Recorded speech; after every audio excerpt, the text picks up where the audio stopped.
Merci Monseigneur de votre accueil. La dernière fois que je suis venue à Lourdes, c'était il y a 9 ans, j'étais brancardière. Je suis très heureuse aujourd'hui de revenir et de représenter la Fondation pour la sauvegarde de l'art français, qui est donc à l'initiative de cette campagne du plus grand musée de France. La sauvegarde de l'art français, c'est une fondation centenaire qui a été créée en 1921 dans un contexte compliqué post-Première Guerre mondiale, avec pour objectif de restaurer, conserver et transmettre notre patrimoine national. Aujourd'hui, et fort d'un siècle d'action, nous continuons d'entretenir et conserver le patrimoine et nos missions se déroulent aujourd'hui autour de 3 axes principaux.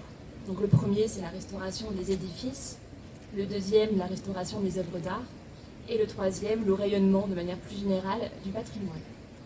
Pour la partie édifice, nous avons la chance, dans les années 70, d'avoir reçu un legs très conséquent qui fait de nous le premier mécène privé des églises des chapelles de France. Nous soutenons tous les ans une centaine d'édifices à travers la France, à hauteur d'1,5 million environ. À titre d'exemple, en Occitanie, nous avons restauré plus de 300 églises pour plus de 3 millions d'euros distribués. Nous contribuons donc également au rayonnement du patrimoine et pour cela nous encourageons la recherche en histoire de l'art. Donc nous permettons la publication de thèses et d'ouvrages spécialisés en histoire de l'art.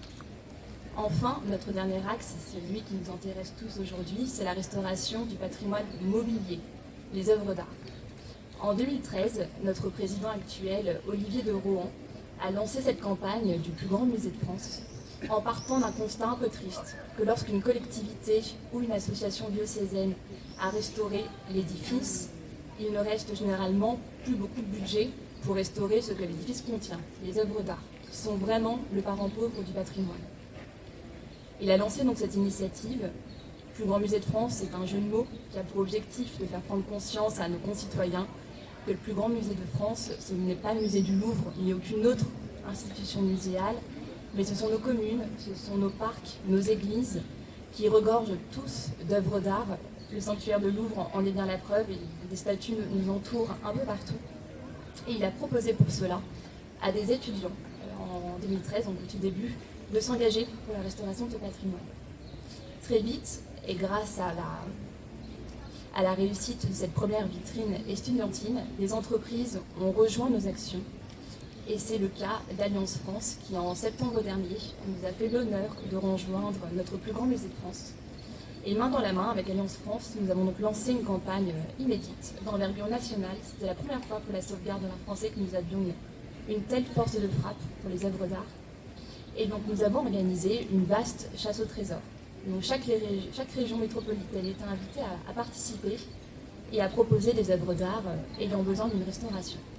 Donc en Occitanie, un certain nombre d'œuvres d'art ont été proposées, et c'est notamment le cas de la Bernadette de Lourdes qui a été portée par Cindy Lindsay. Et à l'issue d'un vote, une œuvre par région administrative a été récompensée de 8 000 €.